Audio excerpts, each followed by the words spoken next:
આતંકવાદીઓ સાથે વાટાઘાટો કરવાની આધ્યાત્મિક ગુરુ શ્રી શ્રી રવિશંકરની આશાઓ પર પાણી ફરતું જોવા મળી રહ્યું છે।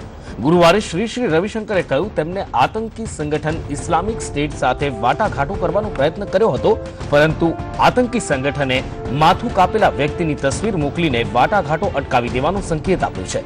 ત્યારબાદ શ્રી શ્રી રવિશંકરે કહ્યું કે આતંકી સંગઠન આઈએસઆઈએસના ખાત્મા માટે સેનાનો પ્રયોગ એકમાત્ર પર્યાય છે। સમગ્ર વિશ્વમાં આઈએસઆઈએસનો આતંક વધી રહ્યો છે, ત્યારે તેની પર નિયંત્રણ માટે સેના દ્વારા જ કાર્ય કરી શકાય।